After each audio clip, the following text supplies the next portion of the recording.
Bapak Ibu Jemaat sekalian, terima kasih, selamat pagi dan selamat beribadah di GKI Gading Indah. Senang sekali kami Majelis Jemaat GKI Gading Indah dapat beribadah bersama-sama dengan Bapak Ibu Saudara pada pagi ini. Untuk yang memerlukan akses warta online, bisa scan QR Code di depan kursi Bapak Ibu Saudara sekalian. Bersama ini kami menyampaikan beberapa poin penekanan warta. Yang pertama, youth service adalah pelayanan kebaktian remaja dalam bahasa Inggris yang diselenggarakan setiap hari Minggu jam 9 di Small Classroom Penabur Internasional. Yang kedua, mengenai pernikahan gerejawi. Diberitahukan kepada jemaat GKI Gading Indah bahwa akan dilaksanakan pemberkatan nikah gerejawi untuk Saudara Fendi Sugiri, anggota GKI Gading Indah, dengan Saudari Maria Anastasia Widya Solihin, anggota Gereja Katolik Santo Thomas Rasul, pada hari Sabtu 27 September 2025 jam 10, yang akan dilayankan oleh Gereja Katolik Santo Thomas Rasul Paroki Bojong Indah. Mari kita bersama mendoakannya. Jika ada anggota jemaat yang berkeberatan, dapat menyampaikan keberatannya melalui surat kepada Majelis Jemaat GKI Gading Indah paling lambat 21 September 2025. Warta berikutnya mengenai camp jemaat. Dengan penuh pertimbangan dan memperhatikan kondisi yang terjadi belakangan ini, Majelis Jemaat GKI Gading Indah memutuskan untuk mengundur pelaksanaan camp jemaat. Keputusan ini diambil dengan keyakinan bahwa keselamatan dan kesehatan seluruh jemaat adalah prioritas utama. Camp sementara dijadwalkan untuk diundurkan ke tanggal 16 dan 17 Januari 2026. Apabila ada peserta yang telah mendaftar tetapi mengalami kendala karena perubahan jadwal ini, dapat menghubungi tim pendaftaran untuk pengaturan lebih lanjut. Atas perhatian dan pengertian jemaat sekalian, kami ucapkan terima kasih. Selanjutnya mengenai bulan keluarga.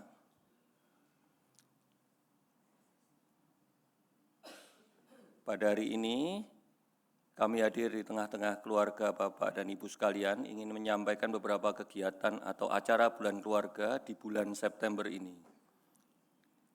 Adapun salah satu bagian dari acara bulan keluarga yaitu tentang bertumbuh dalam kebersatuan dan sukacita melalui kebiasaan gadget free day, saling menyapa dan memberi salam dan sharing, juga doa keluarga. Berikut kita saksikan penayangan videonya.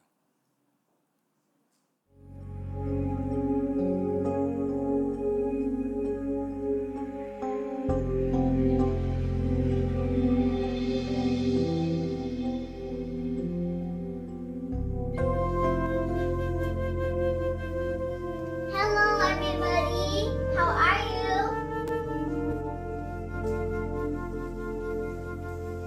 Hello everybody, how are you? Grandpa, Grandma Caitlin? Sorry. Love you. I miss you. Miss you too. Miss you so much. Hi, Grandma. Sorry. Caitlin, why are you still playing iPad? Why? See, I'm just doing agenda. Give me 1 minute. You remember we can only play iPad during weekends and not in weekdays? No.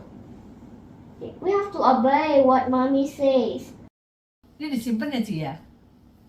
Iya dong, cuma weekend dong. Ini bukan weekend. Yuk, Stop nih. it. Fine. Ci. Oke. You Good. know we can do something else like talking, playing, Talking. dancing, reading, crafting. So go get this, anything, doll, and let's go play. Crystal, gimana ceritanya di sekolah? Aku di sekolah sudah bisa dapat 100% di bahasa Indonesia. Waduh, hebat sekali. Teman-teman baik semua. Iya. Caitlin juga teman-teman baik semua. Udah ngantuk tuh dedenya. Ya kita doa ya. Bisa ngafalin ayat apa? Tuhan adalah gembalaku yang baik. Kristel ya yang doa ya. Dan kita. Tuhan Yesus yang baik. Terima kasih untuk hari yang ini. Terima kasih Kristal sudah bisa dapat 100% di bahasa Indonesia. Terus Grandpa, Grandma sama Caitlin masih bisa hidup. Terima kasih Caitlin bisa ke sekolah. Grandpa sama Grandma bisa kerja. Terus semuanya masih sehat. Terima kasih Tuhan Yesus untuk semuanya di sini. Terima kasih kita sudah bisa ngobrol, cerita sama main. Papa, sekarang kami mau tidur. Tolong berkati dan jaga kami. Dalam nama Tuhan Yesus kita berdoa. Amin. Terima kasih Kristel. Good night.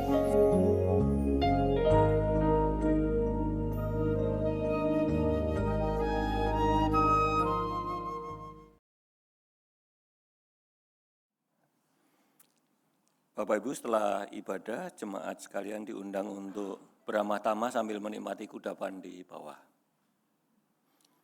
Demikian pokok warta hari ini, kebaktian hari ini dengan tema memilih menjadi murid bukan followers, akan dipimpin oleh Pendeta Suhud Setiowardono dari PPMS GKI. Jemaat dipersilakan untuk bersaat tersudut sejenak untuk ibadah sebentar dimulai.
Bapak, Ibu, Saudara-saudara, kita bersyukur Tuhan memanggil kita untuk kita bersama-sama beribadah pada pagi hari ini. Mari dari dalam hati kita yang paling dalam, kita selalu mengakui bahwa pertolongan kita adalah dalam nama Tuhan yang menjadikan langit dan bumi serta memelihara bangsa dan negara kita, dan setia sampai selama-lamanya.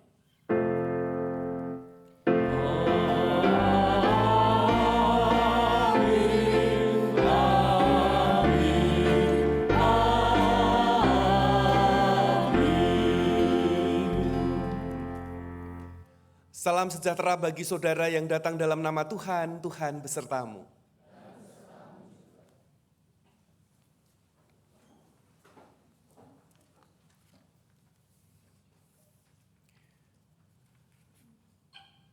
Bapak Ibu Saudaraku yang dikasihi Tuhan, ada kata penting menjadi murid dan menjadi pengikut. Apakah kedua-duanya sama atau berbeda? Apakah kita ini pengikut Kristus? Apakah kita ini murid Kristus, saudara-saudara? Ini menjadi penting untuk kita hayati bersama-sama. Yang pasti ketika kita menjadi murid Kristus, ataupun menjadi pengikut Kristus, kita adalah orang-orang yang sudah diselamatkan. Orang yang sudah menerima anugerah. Orang yang sudah menerima kebaikan Tuhan. Kata kuncinya, kita tidak boleh meninggalkan Yesus, kita harus tetap tinggal di dalam Yesus.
Firman Tuhan di dalam Yohanes 15 ayat 2 berkata demikian.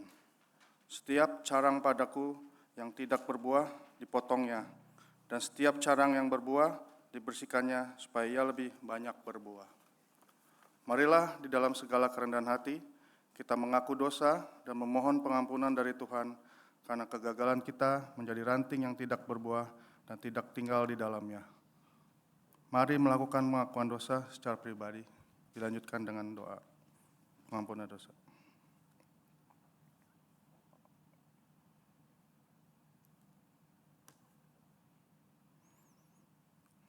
Bapa kami yang bertata di atas surga, kami datang di hadapan-Mu dengan kerendahan hati, mengakui semua dosa dan kesalahan kami ya Tuhan.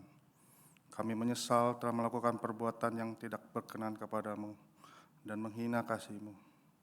Kami berjanji dengan pertolongan Roh Kudus-Mu untuk memperbaiki hidup kami, meninggalkan dosa, dan hidup sesuai dengan firman-Mu Tuhan. Ya Tuhan, ampunilah kami. Di dalam nama Tuhan Yesus Kristus, Tuhan dan Juru Selamat kami. Amin.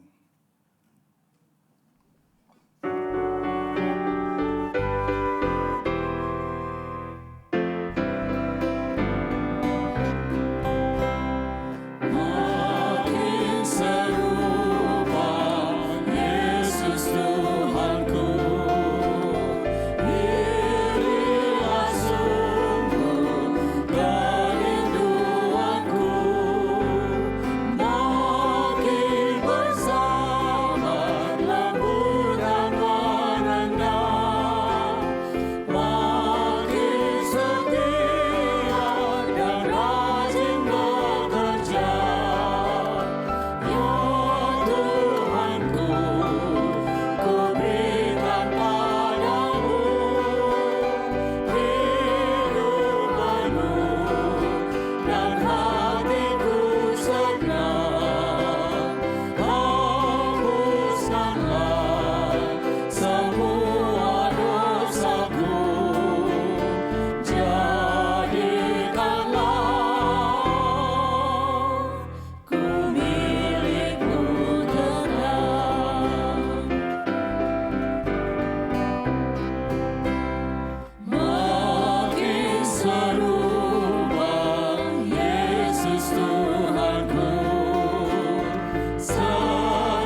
Saudara-saudara, dalam nama Bapa, Anak, dan Roh Kudus, dan sebagai hamba Tuhan Yesus Kristus, saya memberitakan berita pengampunan dosa bagi setiap orang yang menyesali, mengakui, dan bertobat dari dosanya.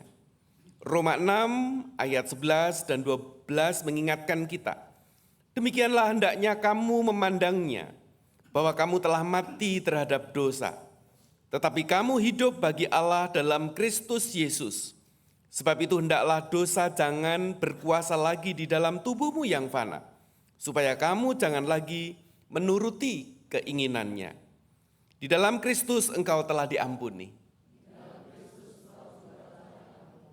Damai Kristus bagimu.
Mari saudara, kita membawa hidup kita kepada Tuhan. Kita bersama-sama berdoa untuk bersama-sama menyiapkan diri menerima firman-Nya. Kita berdoa, saudaraku. Tuhan, terima kasih. Sungguh kami mau bersyukur dan berterima kasih karena Tuhan yang memberikan kehidupan kepada kami. Bahkan pagi hari ini kami bangun dengan badan yang sehat. Kami boleh datang ke gereja Tuhan untuk memuji dan memuliakan nama Tuhan. untuk mengingat nama-Mu itu ajaib, untuk sungguh mengingat Engkau hadir di dalam setiap kehidupan kami, dalam setiap tarikan nafas kami. Terima kasih Tuhan yang memimpin kami untuk kami datang beribadah. Karena kami menyadari Tuhan hidup kami ini lemah dan rapuh. Sangat mudah untuk diombang-ambingkan persoalan duniawi. Tapi kami tidak mau menyerah dan kalah. Kami mau hidup kami terus tertuju kepada Tuhan. Kami mau hidup kami terus dibentuk dan diajar oleh firman Tuhan. Sehingga hidup setiap kami menjadi hidup yang sungguh-sungguh diberkati Tuhan. Hidup kami sungguh-sungguh ada di tangan Tuhan. Dan hidup kami berkenan kepada Tuhan serta berguna bagi kehidupan yang diciptakan oleh Tuhan. Sekali lagi terima kasih Tuhan. Ketika kepada kami diberikan waktu untuk bersama-sama mendengarkan firman Tuhan, tolonglah kami Tuhan, bukalah hati pikiran kami. Bukalah setiap hal yang menghalangi kami berjumpa dengan Sang Firman itu. Dengan kuasa Roh Kudus, dengan pertolongan Roh Kudus yang kami mohon, kami bukan hanya dapat memahami, tapi terutama kami dapat menghayati firman itu dan menghadirkannya dalam setiap kehidupan kami. Tuhan yang menolong anak-anak-Mu yang membaca firman hari ini. Tuhan memberkati setiap kami yang mendengarkannya. Tuhan yang menolong hamba-Mu yang hadir dalam segala kelemahannya. Dan Tuhan yang membuka hati dan pikiran kami untuk kami juga boleh memahami lebih jauh dari apa yang sekedar disampaikan oleh hamba-Mu. Terima kasih Tuhan. Di dalam satu nama Tuhan Yesus Kristus kami berdoa. Amin.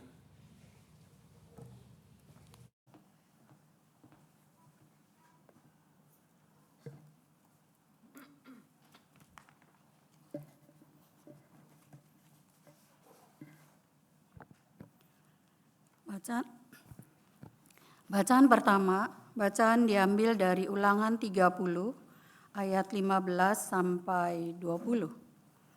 Ulangan 30 ayat 15 sampai 20.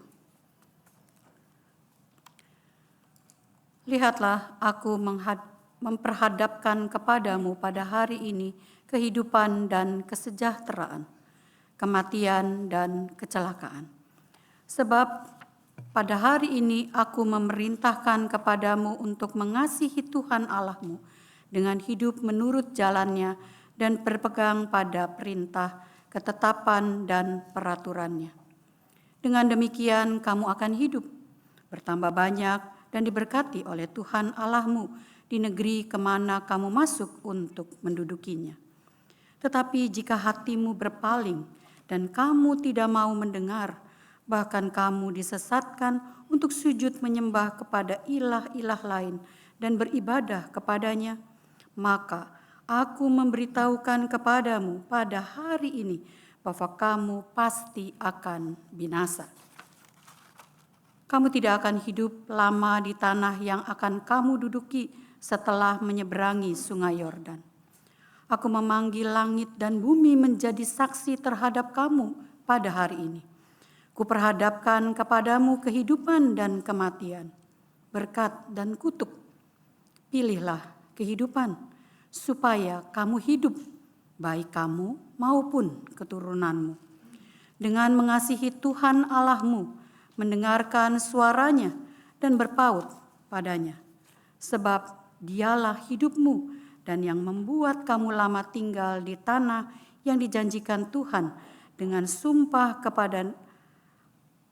kepada Abraham, Ishak, dan Yakub, nenek moyangmu, untuk diberikan kepada mereka.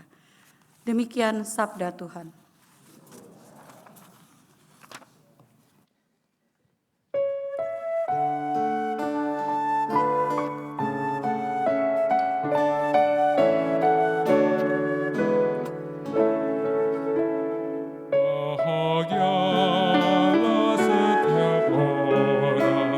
Yang tekun merenungkan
Bacaan kedua diambil dari Filemon 1 sampai dengan 21.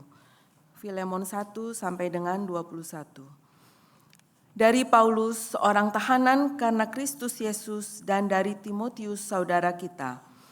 Kepada Filemon yang terkasih, teman sekerja kami, kepada Apfia, saudari kita, dan kepada Arkipus, teman seperjuangan kita, dan kepada jemaat di rumahmu. Anugerah dan damai sejahtera dari Allah Bapa kita dan dari Tuhan Yesus Kristus menyertai kamu. Aku mengucap syukur kepada Allahku setiap kali aku mengingat engkau dalam doaku, karena aku mendengar tentang kasih-Mu kepada semua orang kudus dan tentang iman-Mu kepada Tuhan Yesus. Aku berdoa agar persekutuan-Mu di dalam iman turut mengerjakan pengetahuan akan segala yang baik di antara kita untuk Kristus. Dari kasih-Mu sudah keperoleh kegembiraan besar dan kekuatan, sebab hati orang-orang kudus telah Kau hiburkan, saudaraku. Karena itu, sekalipun di dalam Kristus aku mempunyai kebebasan penuh untuk memerintahkan kepadamu apa yang harus engkau lakukan. Tetapi mengingat kasih-Mu itu, lebih baik aku memintanya kepadamu. Aku, Paulus yang sudah tua, lagi pula sekarang menjadi tahanan karena Kristus Yesus, mengajukan permintaan kepadamu mengenai anakku yang kudapat selagi aku dalam penjara, yakni Onesimus. Dahulu memang dia tidak berguna bagimu, tetapi sekarang sangat berguna baik bagimu maupun bagiku. Dia yang adalah buah hatiku, kusuruh kembali kepadamu. Sebenarnya aku mau menahan dia di sini sebagai gantimu untuk melayani aku selama aku dipenjarakan karena Injil. Tetapi tanpa persetujuanmu, aku tidak mau berbuat sesuatu, supaya yang baik jangan engkau lakukan seolah-olah dengan paksa, melainkan dengan sukarela. Sebab mungkin karena itulah dia dipisahkan sejenak dari engkau, supaya engkau dapat menerimanya untuk selama-lamanya. Bukan lagi sebagai budak, melainkan lebih daripada budak, yaitu sebagai saudara yang terkasih. Bagiku sudah demikian, apalagi bagimu, baik secara manusia maupun di dalam Tuhan. Jadi, kalau engkau menganggap aku sebagai rekan, terimalah dia seperti aku sendiri. Kalau dia sudah merugikan engkau ataupun berutang kepadamu, tanggungkanlah semuanya itu kepadaku. Aku, Paulus, menjaminnya dengan tulisan tanganku sendiri. Aku akan melunasinya. Sebaiknya, jangan kukatakan bahwa engkau juga berutang padaku, yaitu dirimu sendiri. Ya, saudaraku, semoga engkau berguna bagiku di dalam Tuhan. Hiburlah hatiku di dalam Tuhan. Dengan percaya kepada ketaatanmu, kutuliskan ini kepadamu. Aku tahu, lebih daripadamu permintaanku ini akan kau lakukan. Demikian sabda Tuhan. Mari saudaraku, kita siapkan bacaan Injil Lukas pasal 14 ayat 25 sampai dengan 33. Injil Lukas pasal 14 ayat 25 sampai dengan yang ke-33, Saudara. Saya membacakannya untuk kita semua demikian. Lukas 14 ayat 25 sampai dengan 33. Pada suatu kali banyak orang berduyun-duyun mengikuti Yesus dalam perjalanannya.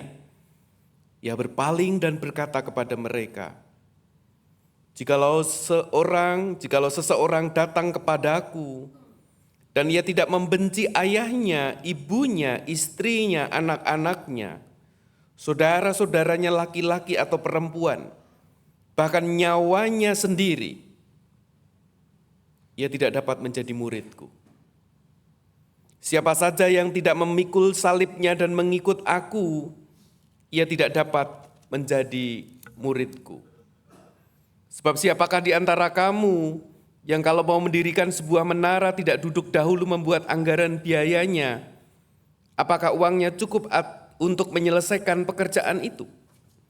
Jangan sampai setelah ia meletakkan dasarnya, namun tidak mampu menyelesaikannya, semua orang yang melihatnya mengejek dia dan berkata, orang itu mulai mendirikan tetapi ia tidak mampu menyelesaikannya.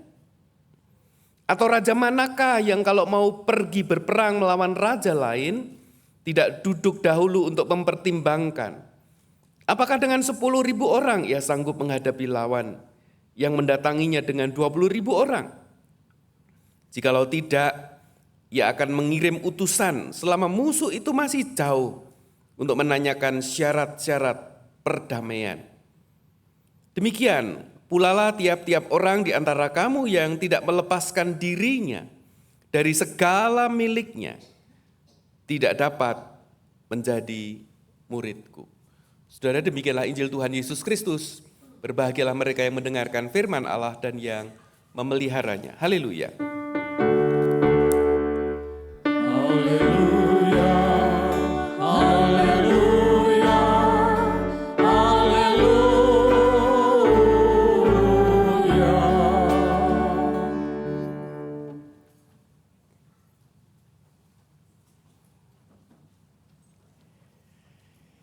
Bapak Ibu Saudara-saudara, selamat pagi. Kabar baik hari ini, amin. Puji syukur kepada Tuhan. Mungkin ada Bapak Ibu yang lagi badannya kurang enak badan, mungkin tadi malam ada yang begadang masih ngantuk, enggak apa-apa, kita mengarahkan hati kita untuk ibadah hari ini, saudara-saudara. Memilih menjadi murid bukan follower. Saya akan memulai dengan pertanyaan, apa sih bedanya menjadi murid Yesus dan menjadi pengikut Yesus? Coba pikirkan sejenak Bapak Ibu ya. Apa sih bedanya menjadi murid Yesus dengan menjadi pengikut Yesus? Ada yang mau menjawab? Salah nggak apa-apa. Karena ini bukan topik utama dari yang akan saya khotbahkan. Tapi Bapak Ibu perlu tahu dulu, apa sih bedanya murid dengan pengikut? Lebih tinggi murid atau pengikut? Murid. Karena temanya memilih menjadi murid Pak Suhud gitu ya. Kalau enggak pasti memilih pengikut saudara-saudara ya. Ya, hati-hati Bapak Ibu dengan kalimat ini. Hati-hati dengan beberapa kata yang akan kita bahas hari ini. Ya. Karena memang ada keterbatasan penterjemahan, keterbatasan perbandingan kosakata Yunani, bahasa Inggris dan Indonesia, sehingga kata-kata itu tidak mewakili sepenuhnya. Ya, tidak mewakili sepenuhnya.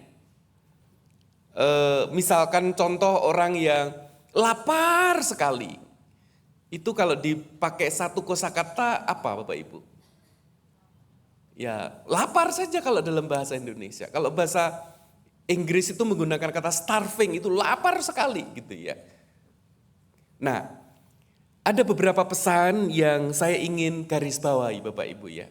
Mungkin saya ingin memulai kalau begitu, kalau menganalisa antara pengikut dan murid. Bapak Ibu pernah mendengar nama Mahatma Gandhi. Dia Kristen atau bukan? Bukan. Dia orang India, karena India dijajah oleh negara Inggris.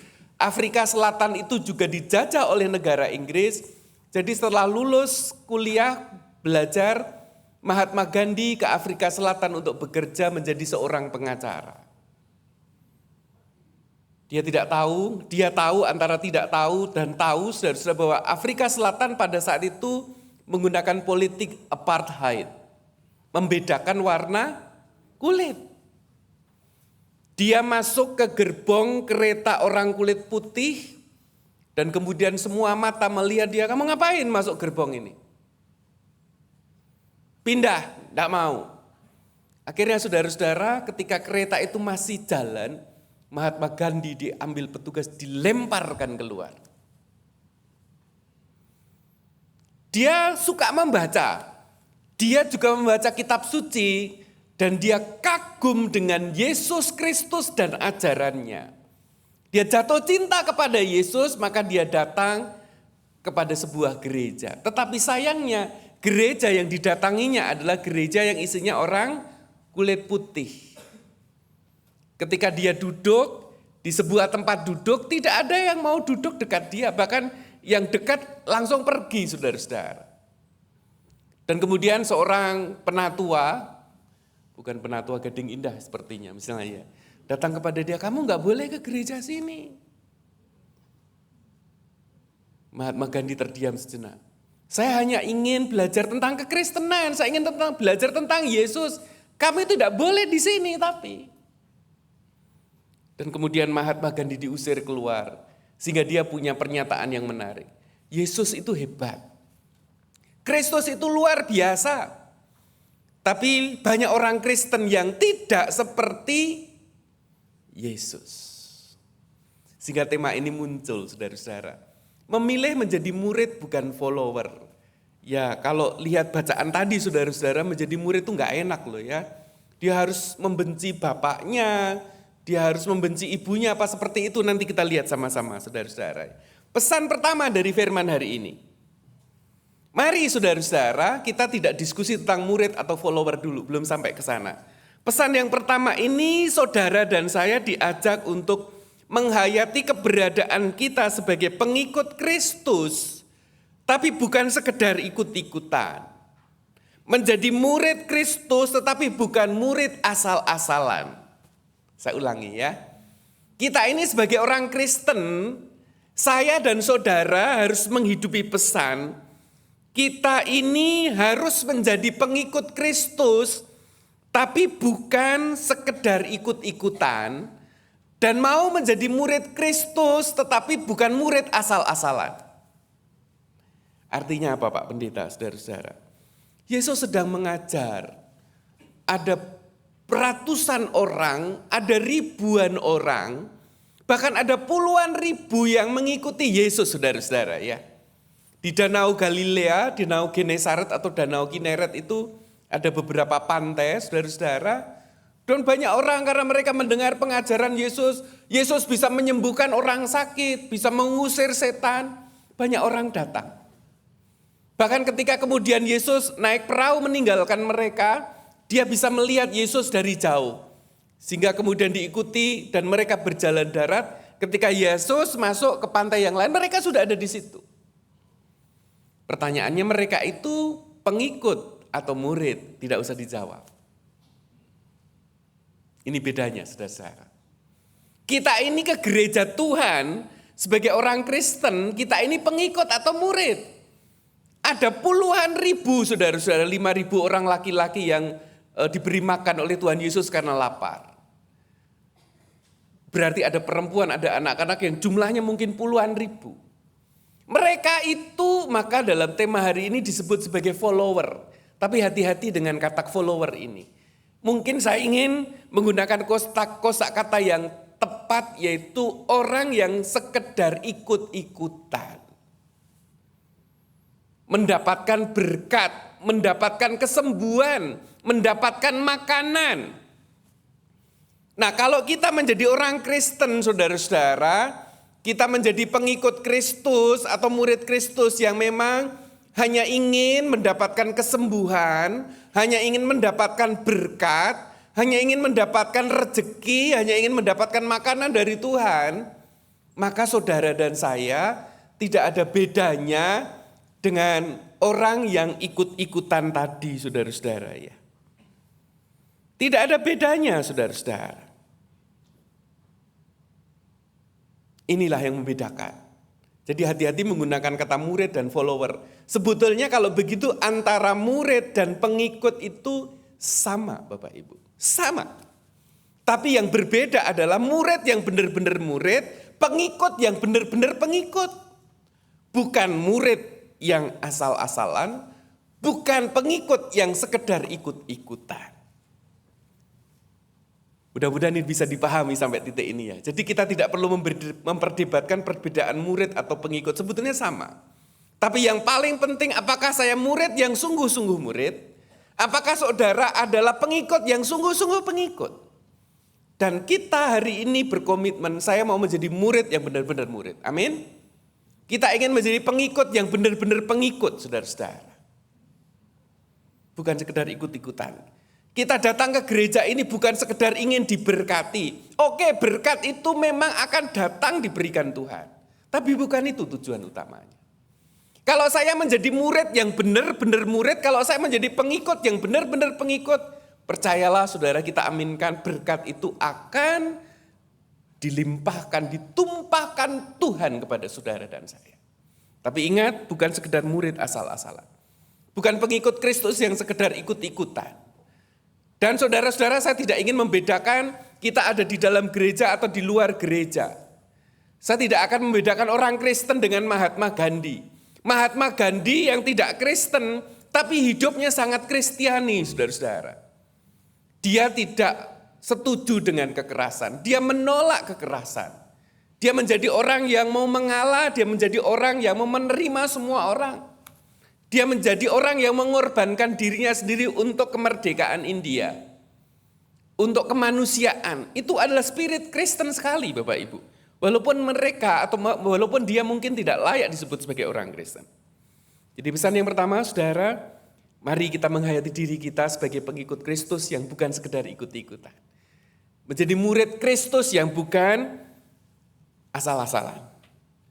Kalau begitu pesan yang kedua, kalau begitu saudara-saudara, mari kita belajar menjadi pengikut dan murid Kristus yang belajar mengutamakan Tuhan di atas segala sesuatu. Ini kita masuk ke dalam bagian yang lebih dalam, saudara-saudara. Kalau saya dan saudara menjadi orang yang tidak sekedar ikut-ikutan atau asal-asalan, maka penting untuk kita menempatkan Tuhan di atas segalanya, saudara-saudara. Apakah kita sudah sampai di situ atau belum? Dalam bacaan hari ini dikatakan, jikalau seorang datang kepadaku dan ia tidak membenci bapaknya, ibunya, istrinya, anak-anaknya, saudara-saudaranya, laki-laki, atau perempuan, bahkan nyawanya sendiri, ia tidak dapat menjadi muridku. Ini kemelekatan kita pada keluarga kita. Demikian pula lah tiap-tiap orang di antara kamu yang tidak melepaskan dirinya dari segala miliknya, tidak dapat menjadi muridku. Benarkah Yesus ingin mengajarkan bahwa kita harus memusuhi keluarga kita? Benarkah Yesus mengajarkan kepada kita kalau itu kita tidak boleh memiliki uang, tidak boleh memiliki harta? Hati-hati saudara-saudara ya. Apakah benar kita ini harus membenci saudara kita, ayah kita, ibu kita, anak kita untuk Yesus? Bukankah Yesus mengatakan saudara-saudara, mengaminkan perintah orang yang menghormati ayah ibunya, orang yang mengutuki ayah ibunya dia harus dihukum mati. Yesus mengaminkan firman itu dalam bagian lain. Saya punya 2 teman di sekolah teologi ya saudara-saudara. Satu teman, dia keluar dari gerejanya, masuk di gereja yang sangat memegang ayat ini. Kalau kamu jadi Kristen, kamu harus tinggalkan keluargamu. Teman ini bersama gerejanya, pokoknya kalau sudah jadi Kristen semuanya untuk Tuhan. Keluarga nomor sekian. Bacaannya benar. Teman yang lain menelpon saya, Pak Suhud. Pak Suhud kenal dengan rekan ini, oh ya teman kita. Saya pusing Pak, kenapa? Dia manggil saya Kak, saya pusing Kak, kenapa? Iya jemaat saya konseling kepada saya, anaknya kuliah di Bandung. Terus anaknya itu kemudian ikut gereja yang teman kita itu. Terus kenapa? Terus sang anak itu mengatakan, Pi aku gak mau kuliah lagi, mulai hari ini kita tidak ada hubungan. Cilaka saudara-saudara ya. Terus pokoknya kita tidak ada hubungan lagi, pokoknya saya nomor 1 Kristus. Kalau saya tidak pulang-pulang jangan dicari. Tapi uangnya tetap harus ditransfer ya Pi ya gitu ya. Itu namanya nakal saudara-saudara ya. Uangnya mau tapi hubungannya tidak mau saudara-saudara ya. Benarkah begitu saudara-saudara? Tidak. Yesus mengajarkan kasih. Yesus mengajarkan pengampunan. Bahkan orang yang menganiaya kita saja saudara-saudara. Yesus meminta kita untuk mengampuni. Bagaimana mungkin Yesus mengajarkan untuk kita membenci orang tua kita? Membenci anak-anak kita. Bagaimana mungkin Yesus mengajarkan kepada kita untuk kita meninggalkan semua harta benda, padahal orang perlu hidup, perlu makan. Jadi Bapak Ibu, pesan penting dari firman hari ini bukan soal bencinya. Bukan soal hubungan kita dengan anak-anak keluarga kita itu harus diputus, bukan. Tapi kita diminta menempatkan Tuhan di atas semuanya itu. Percayalah saudara-saudara, kalau orang mencintai Tuhan di atas segalanya, dia pasti akan menyayangi istrinya. Betul tidak? Kalau ada orang yang menempatkan Tuhan, menempatkan Yesus nomor 1, saya yakin sekali dia akan menjadi seorang ayah yang baik. Seorang ibu yang luar biasa. Betul tidak? Amin? Amin. Karena dia tahu Tuhan itu Tuhan yang maha baik. Karena tahu Yesus itu Yesus yang mau berkorban. Karena dia tahu Yesus itu melakukan segalanya untuk umatnya, untuk muridnya. Kalau saya menghayati pesan itu saudara-saudara, maka anak-anak saya, istri saya, keluarga saya, mereka juga harus saya perjuangkan dengan yang terbaik. Tapi sekalipun saya menjadi ayah, menjadi suami, menjadi bagian keluarga, saya tetap menempatkan Tuhan yang pertama. Amin. Ini bagian terpenting Bapak Ibu ya. Ini bagian yang terpenting.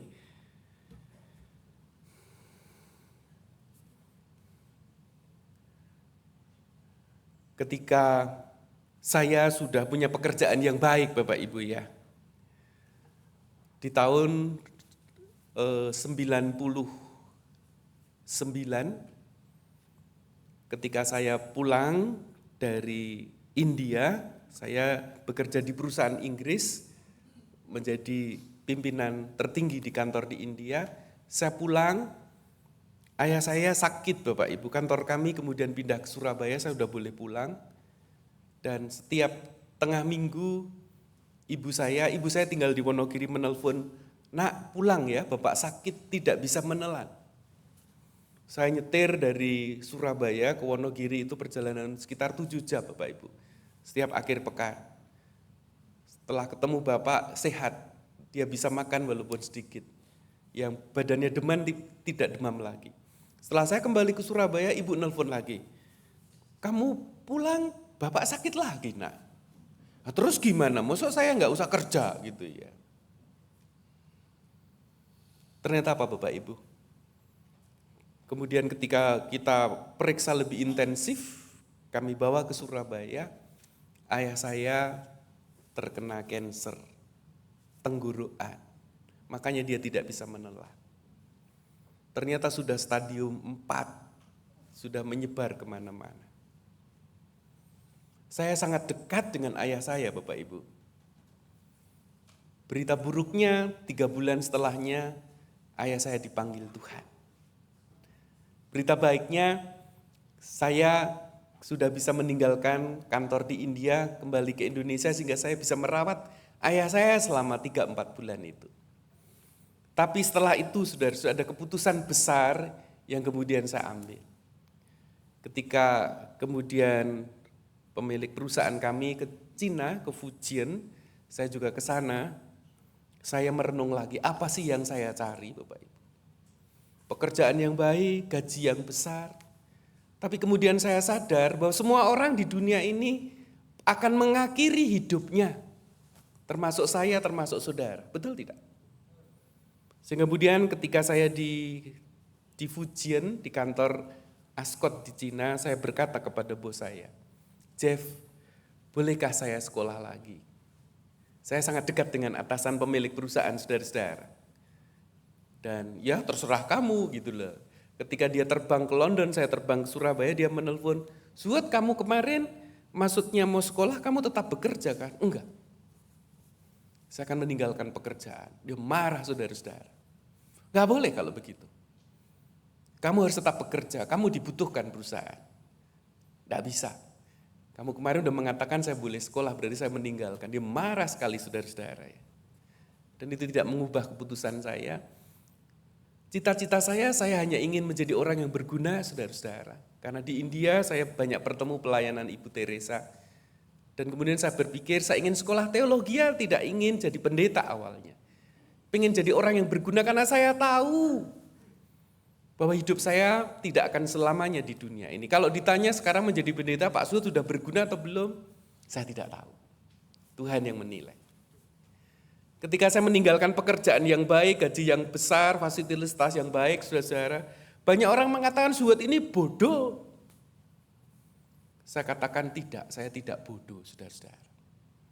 Memang mungkin saya meninggalkan pekerjaan yang baik, gaji yang besar, tapi menurut saya memilih yang terbaik. Walaupun menjadi pendeta pergumulannya lebih susah, saudara-saudara. Tapi saya mengatakan ini pilihan yang terbaik. Pak Suhud sedang kampanye supaya anggota jemaat Gading Indah jadi pendeta semua. Tidak Bapak Ibu ya. Tapi yang ingin saya katakan, apakah saudara saat ini menjadi seorang pemilik perusahaan? Apakah saudara hari ini menjadi seorang pimpinan perusahaan? Apakah saya punya usaha bekerja menjadi manajer apapun, Bapak Ibu ingat.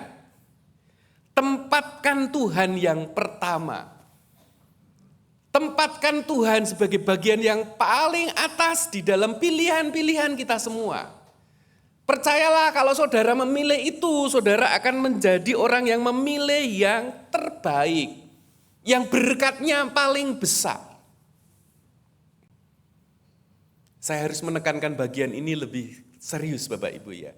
Sekali lagi ketika saya ditahbiskan, Pak Kun tadi juga mengingatkan kalimat yang saya katakan tadi. Jangan ikut-ikutan Suhud menjadi pendeta. Kalau semua jadi pendeta, siapa yang jadi anggota jemaat? Tapi apapun pekerjaan saudara, apapun profesi saudara, saudara kita tidak akan hidup selamanya di dunia ini. Dan ketika Tuhan masih mengaruniakan nafas, kalau hari ini saya datang ke gereja, jangan biarkan waktu saudara lepas dan kemudian ada titik yang kita tidak bisa mengulang. Kalau hari ini saya diberi kesempatan, tempatkan Tuhan yang pertama. Caranya gimana Bapak Ibu? Ya, segala sesuatu yang kita pikirkan, kita uji. Apakah kalau ini saya jadi anak Tuhan, pengikut Tuhan yang baik, ini benar atau tidak? Berarti saya harus mengorbankan banyak hal Pak Pendeta. Kadang-kala iya saudara-saudara. Jadi orang Kristen itu saya selalu punya 3 pilihan antara pelayanan, pekerjaan dan keluarga. Kalau saya ditanya memilih nomor 1, 2, 3, ini pertanyaan sulit Bapak Ibu ya. Antara pekerjaan, keluarga dan pelayanan. Saya ingin mengingatkan kalau saudara punya kesempatan, pilihlah ketiga-tiganya sebagai prioritas nomor 1. Keluarga itu adalah yang terbaik, tapi tempatkan bahwa di dalam keluarga kita menempatkan Tuhan. Pekerjaan itulah tempat mencari uang, tapi tempatkan di dalam pekerjaan, kita juga sedang menempatkan Tuhan. Bos saya, mantan bos saya itu seorang ateis, saudara-saudara. Tapi sekalipun dia seorang ateis, dia mengatakan, Suhud kalau aku cari staf di seluruh dunia, saya selalu mencari orang Kristen. Kenapa? Karena saya melihat Suhud. Saya belum jadi pendeta waktu itu Bapak Ibu. Hampir saja saya mengenalkan dia dengan Kristus, tapi memang kekayaan itu tidak bisa saudara-saudara digantikan dengan mudah. Kalau saya menempatkan Tuhan di atas segalanya, apa hasilnya Pak Pendeta? Saya ingin mengajak kita membaca Matius 19 ayat 29. Saudara boleh buka tetapi saya akan bacakannya. Dan setiap orang yang karena namaku meninggalkan rumahnya, saudaranya laki-laki atau saudaranya perempuan, bapak atau ibunya, anak-anak atau ladangnya, akan menerima kembali 100 kali lipat dan akan memperoleh hidup yang kekal. Saudara-saudara ini luar biasa. Ketika saya menjadi pendeta, Bapak Ibu mungkin penghasilan jadi general manager dengan pendeta itu jauh sekali saudara-saudara. Tapi berkat Tuhan itu luar biasa Bapak Ibu. Berkat Tuhan itu jauh lebih besar dari uang. Jauh lebih besar dari kesehatan. Saya tidak bisa menceritakan nanti jadi kesombongan. Tapi karena saya mengalami itu saudara-saudara, saya ingin mengingatkan kita, saudara pasti bisa mengalami berkat yang lebih besar daripada saya, jauh lebih besar. Tapi dengan syarat, maukah saudara menempatkan Tuhan yang pertama dulu sebelum yang lain? Kalau menempatkan Tuhan sebagai yang pertama bukan berarti mengabaikan yang lain. Kalau kita menempatkan Tuhan berarti kita boleh menyia-nyiakan keluarga kita. Kita boleh menomorduakan pekerjaan kita, tidak. Di dalam keluarga kita, di dalam pekerjaan kita, di dalam pelayanan saudara kita sedang menempatkan Tuhan di atas segalanya. Yang terakhir saudara, pesan yang ketiga. Kalau gitu kita harus menjadi murid, kita harus menjadi pengikut yang dipanggil untuk memiliki komitmen membayar harga. Ada 2 kata penting. Kalau gitu saya harus punya komitmen. Kalau gitu saya harus berani membayar harga. Membayar harga itu tidak murah Bapak Ibu ya. Membayar harga itu kadang-kadang taruhannya nyawa. Dietrich Bonhoeffer, seorang teolog Jerman, dia menentang Nazi, saudara-saudara. Dia harus berbeda dengan Adolf Hitler. Sebelum Adolf Hitler ditangkap, ternyata Dietrich Bonhoeffer ditangkap terlebih dahulu dan dihukum mati karena dia menentang kesewenang-wenangan, menentang hal-hal yang berlawanan dengan gereja Tuhan. Padahal negara Jerman adalah negara yang mengakut negara Kristen sebagian besarnya. Saya punya kisah namanya Jim Elliot, seorang muda yang memilih menjadi seorang misionaris. Kemudian dia ditugasi untuk mengabarkan Injil ke suku Auca di Ekuador. Saudara-saudara, dia tidak bisa mengkristenkan satu orang pun di sana. Bahkan ketika datang di sana dia disambut dengan permusuhan. Sehingga kemudian Jim Elliot ini bersama beberapa temannya, dia harus dibunuh. Apakah pekerjaan Tuhan selesai, saudara-saudara? Ternyata tidak. Karena keberanian Jim Elliot, karena komitmen Elliot yang berani membayar harga, ternyata Tuhan bekerja. Sehingga banyak orang Ekuador kemudian menerima Yesus dan diubahkan. Saudara-saudara, ilustrasi ini Dietrich Bonhoeffer maupun Jim Elliot ini mungkin kisah yang terlalu tinggi buat saya dan saudara. Tapi justru itulah saya ingin mengajak kita memiliki standar yang tinggi. Bahwa ketika kita menjadi orang Kristen, saya punya komitmen, saya berani membayar harga. Ketika dikatakan kepada saya bahwa saya harus menempatkan Tuhan di atas segalanya, saudara-saudara, maka Tuhan harus menjadi fondasi. Tuhan harus menjadi pertanyaan pertama dalam segala keputusan kita. Tuhan harus ditempatkan oleh kita dalam setiap tujuan hidup saudara dan saya. Firman ini bukan berlebihan. Menjadi orang Kristen yang berkomitmen, yang membayar harga itu bukan berarti memisahkan saudara dengan keluarga kita.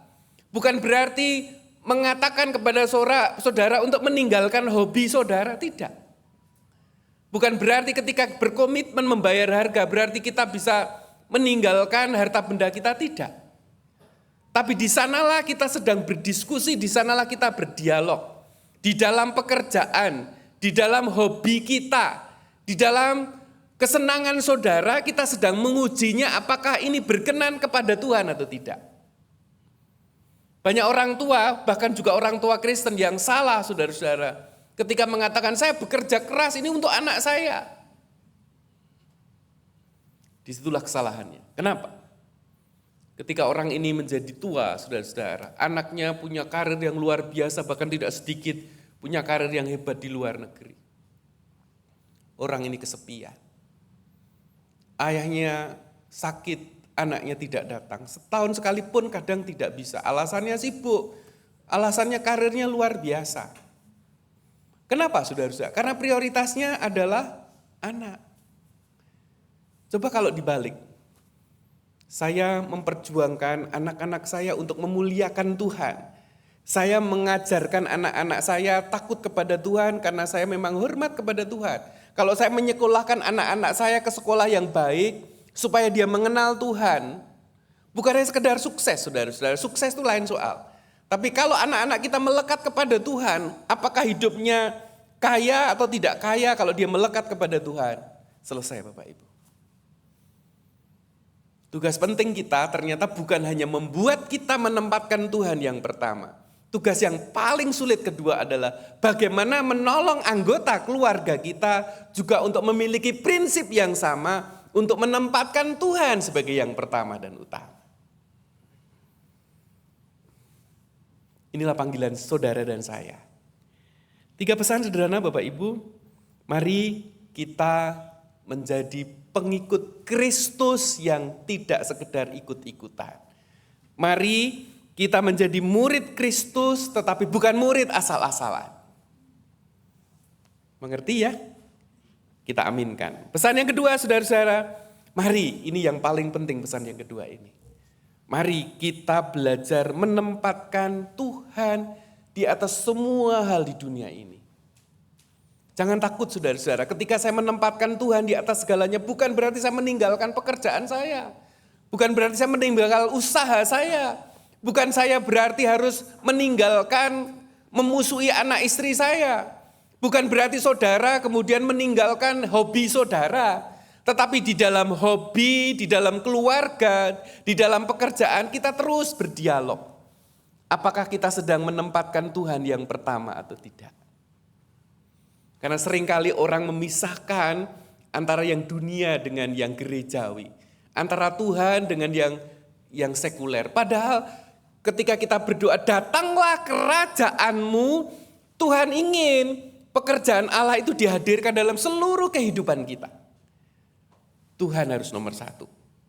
Yang terakhir Bapak Ibu, menjadi orang Kristen, menjadi pengikut Kristus, menjadi murid Kristus yang sungguh-sungguh pengikut dan murid Kristus.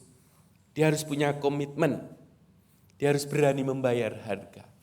Walaupun kadang harganya itu tidak enak Bapak Ibu ya. Walaupun harganya itu nampaknya berat Bapak Ibu.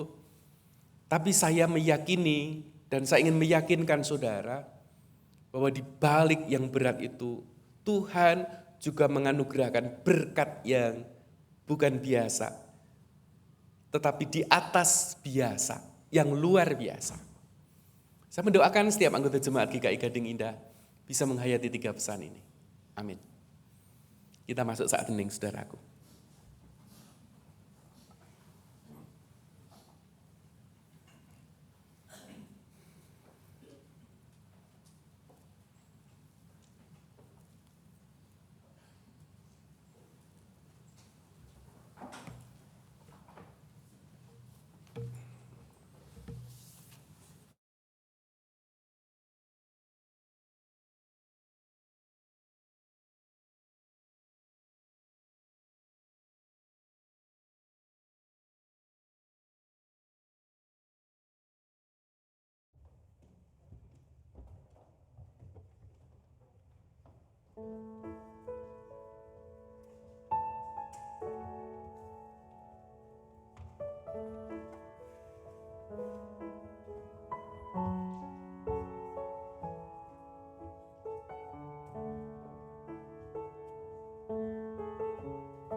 Marilah kita bersama dengan umat Allah di masa lalu, masa kini dan masa depan, mengingat pengakuan pada baptisan kita seturut dengan pengakuan iman rasuli.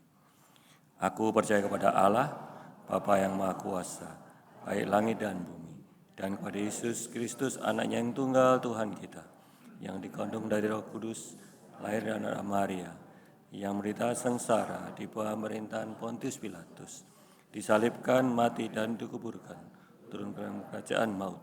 Pada hari yang ketiga, bangkit pula dari antara orang mati, naik surga, duduk dengan Allah, Bapa yang Maha Kuasa. Dari sana datang untuk menghakimi orang yang hidup dan yang mati.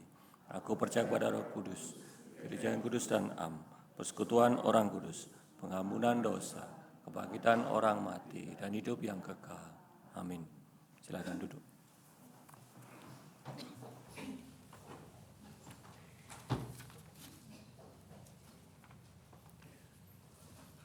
Mari saudara kita naikkan pokok-pokok doa syafaat kita.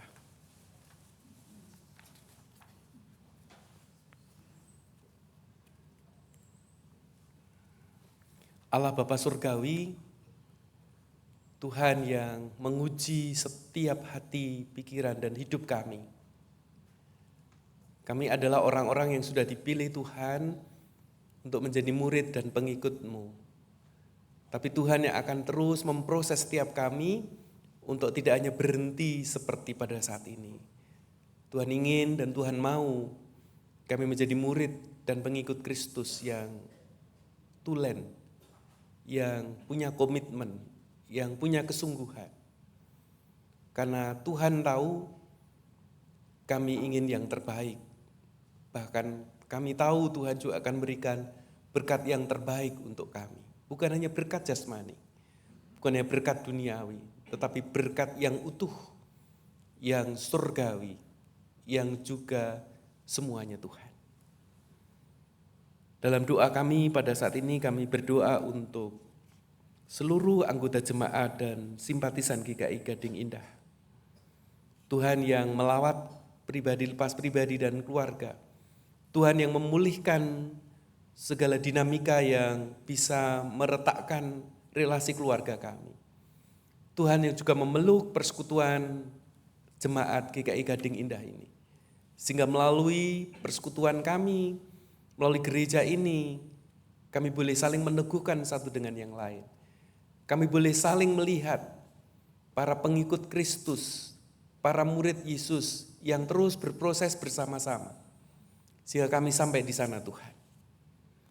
Berkatilah juga dalam setiap pekerjaan, setiap usaha, berkatilah juga dalam setiap kesehatan, berkatilah juga dalam setiap relasi di antara keluarga.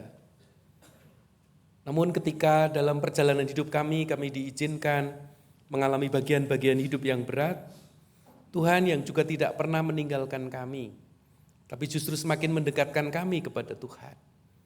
Kami doakan anggota jemaat yang sakit, kami doakan anggota jemaat yang saat ini sedang mengalami pergumulan, masalah yang sampai dengan hari ini belum ada solusinya. Dalam doa kami pada saat ini kami sungguh-sungguh berdoa, Tuhan, turunlah ke dalam dunia saudara-saudara kami ini. Supaya mereka juga bersama dengan Tuhan diberikan solusi, diberikan pertolongan, kesembuhan, pemulihan, bahkan juga relasi yang mengalami pemulihan. Kami juga berdoa secara khusus untuk panitia bulan keluarga yang juga menolong anggota jemaat GKI Gading Indah untuk melaksanakan bulan keluarga.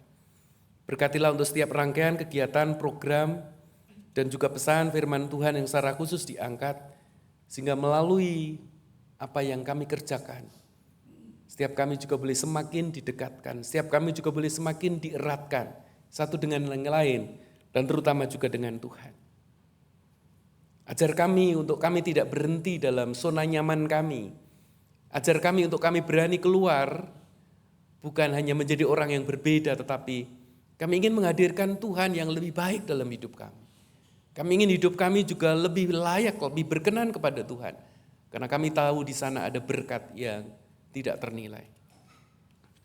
Kami berdoa untuk Gereja Kristen Indonesia di seluruh jemaat dimanapun mereka berada.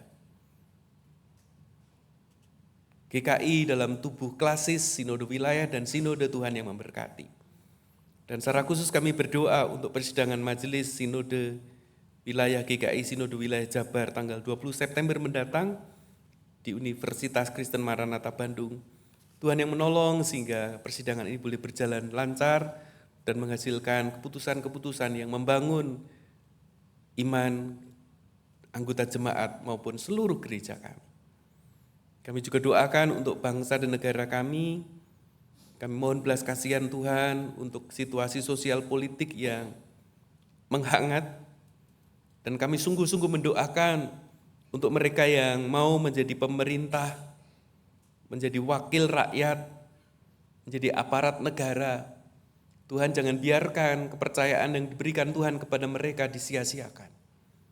Jadikan mereka orang-orang yang takut kepada Tuhan dan yang mau melayani rakyatnya. Kami doakan juga untuk perdamaian dunia. Kami berdoa untuk mereka yang dilanda konflik dan peperangan. Kami doakan juga untuk para pemimpin bangsa-bangsa yang juga membawa seluruh rakyatnya, yang kebijakannya juga bisa mengubah kehidupan dunia. Kami mendoakan mereka juga agar menempatkan Tuhan sebagai yang pertama dalam hidup mereka. Karena setelahnya kami tahu semuanya adalah yang terbaik. Terima kasih Tuhan, kami naikkan seru doa kami hanya kepada Tuhan. Yang kami alaskan di dalam satu nama Tuhan Yesus Kristus, yang juga telah mengajarkan kepada kami menaikkan doa Bapa kami demikian. Bapa kami yang di surga, dikuduskanlah namamu, datanglah kerajaanmu, jadilah kehendakmu di bumi seperti di surga. Berikanlah kami pada hari ini makanan kami yang secukupnya. Dan ampunilah kami akan kesalahan kami, seperti kami juga mengampuni orang yang bersalah kepada kami. Dan janganlah membawa kami ke dalam pencobaan, tetapi lepaskanlah kami dari yang jahat. Karena Engkau yang punya kerajaan dan kuasa dan kemuliaan sampai selama-lamanya. Amin. Kita akan mengikuti presentasi dari Panitia Bulan Keluarga. Dipersilakan.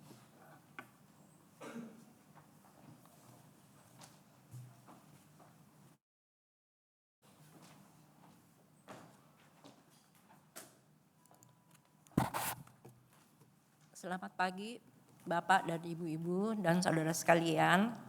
Saya mewakili Panitia Bulan Keluarga untuk mempresentasikan kegiatan Bulan Keluarga kita. Tema daripada Bulan Keluarga kita adalah keluarga bertumbuh dalam kebersatuan dan sukacita melalui kebiasaan. Akan diawali dengan GFD, Gadget Free Day, dilakukan minimal seminggu sekali. Memanfaatkan saat kebersamaan dengan keluarga atau makan bersama sebagai kesempatan mempererat hubungan dengan keluarga tanpa terganggu oleh gadget. Saling menyapa dan memberi salam. Misalkan selamat pagi, selamat makan, good night, bagaimana kabarmu hari ini? Mungkin ini sudah mulai hilang di antara keluarga kita. Setiap anggota keluarga merasa diperhatikan, diterima, dan ada tempat baginya sehingga semakin mempererat hubungan keluarga yang mendatangkan sukacita. Mulai dilakukan lagi ya setiap hari. Atau kita lakukan, mungkin ini juga sudah mulai menghilang di antara keluarga kita, sharing dan doa keluarga. Waktunya minimal kita mulai lagi seminggu sekali, ya. Kesempatan bagi keluarga untuk bercerita tentang pengalaman-pengalaman atau harapannya, ya, saling mendoakan. Keluarga melayani bersama. Mungkin sebagai lektor, kolektan, penyambutan, dan ini biasanya kita lakukan di kebaktian kedua. Jadi kalau ditanyakan siapa yang mau melayani angkat tangan. Terus keluarga bersatu melayani dengan sukacita. Kita bisa ikut lomba foto booth.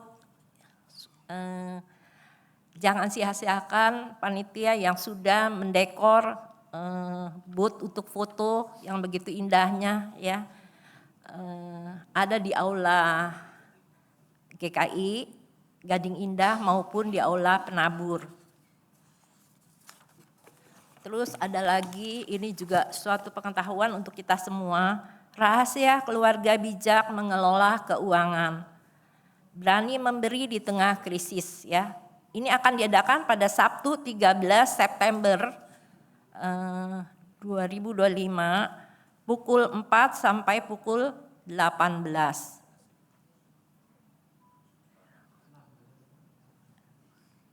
GKI Gading Indah lantai 2. Narasumbernya adalah, slide-nya belum diganti. Udah. Pendeta Iwan Darmawan. Penatua Iwan Darmawan. Maaf. Yang kedua adalah narasumbernya adalah Pendeta Steve Andoko. Penatua lagi. Wah, ini mau jadi pendeta, tadi khotbahnya pendeta nih ya saya. Terus narasumber yang ketiga adalah Pak Yudian Fantoni. Moderatornya adalah Herlina Tampu Bolon. Ini diharapkan kita daftar karena ada konsumsi ya untuk kita mempersiapkan untuk tidak berlebihan atau kekurangan. Melalui Ibu Lisa Yuriko dan Ibu Mary ya. Yang berikutnya, keluarga yang berbagi sukacita.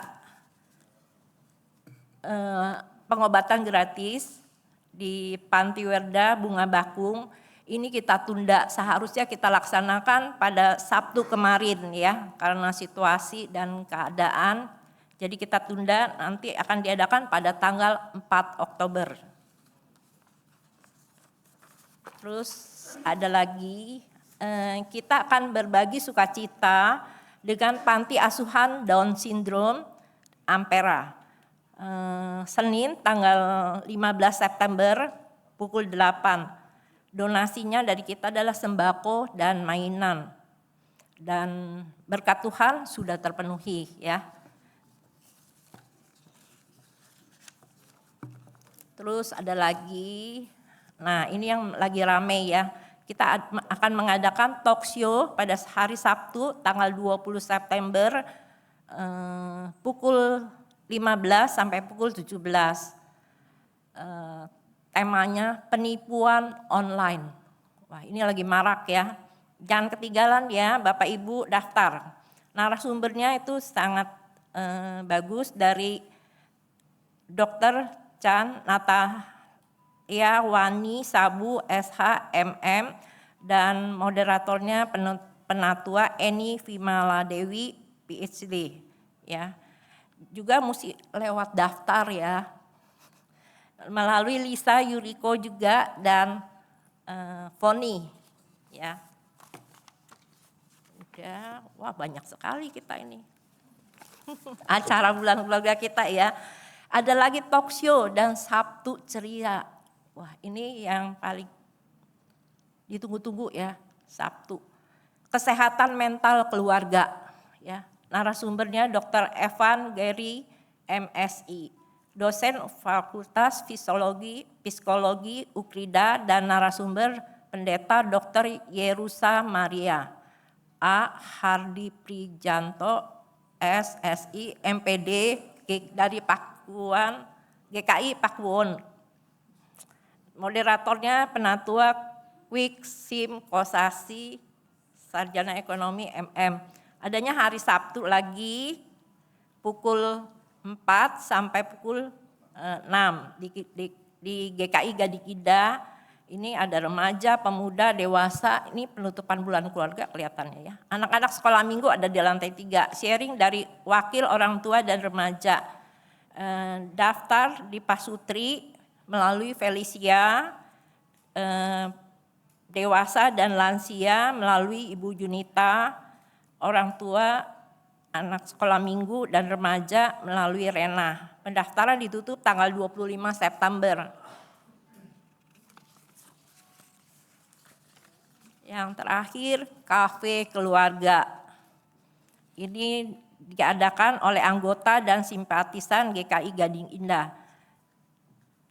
Di sini keluarga yang berbagi secara sukacita, tersedia penjualan aneka makanan, minuman, aksesoris, olahraga keluarga, GKI Gading Indah. Ada live musiknya, terus ada pemilihan kafe keluarga terkompak, teramah dan melayani dengan sukacita. Waktunya pukul 10.15 sampai jam 12. Pada hari Minggu tanggal 28 September 2025, tempatnya SDK 6, penabur lantai bawah, setelah KU 2.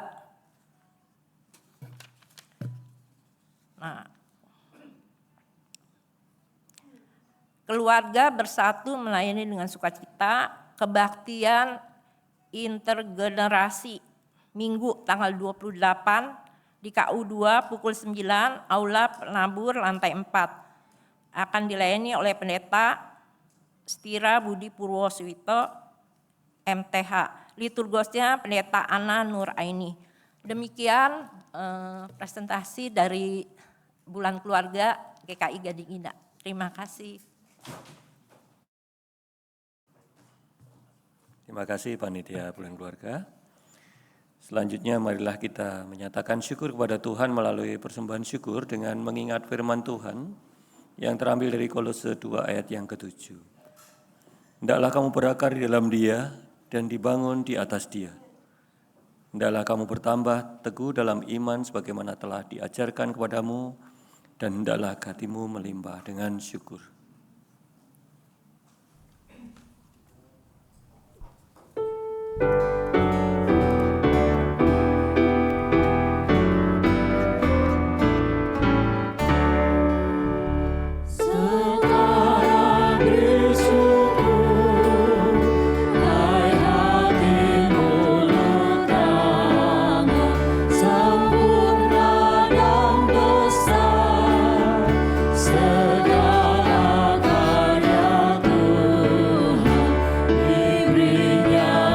Kita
kita berdoa.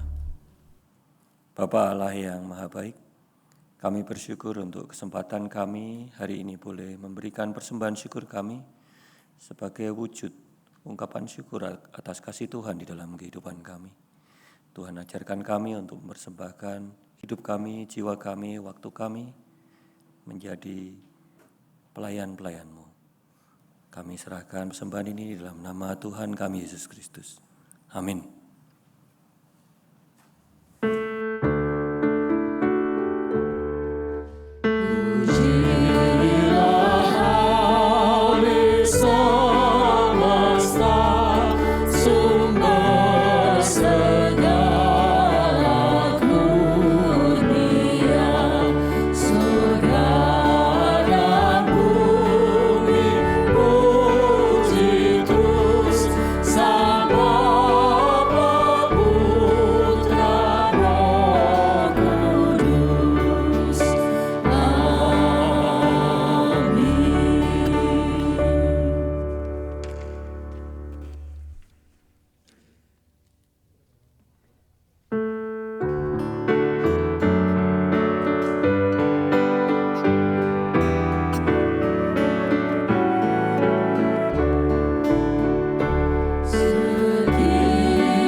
Saudara-saudara, arahkanlah hatimu kepada Tuhan.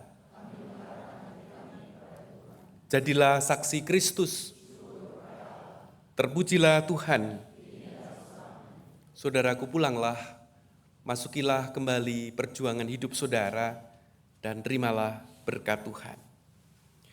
Allah yang Maha Kasih dan Rahimi menganugerahkan kasih dan damai sejahtera bagi keluargamu. Yesus Kristus, Sang Kepala Gereja, senantiasa menjadi kepala keluargamu yang membimbing, menuntun, dan memampukan setiap anggota meneladani kerendahan hati dan dirinya dalam menghadirkan kasih setiap hari.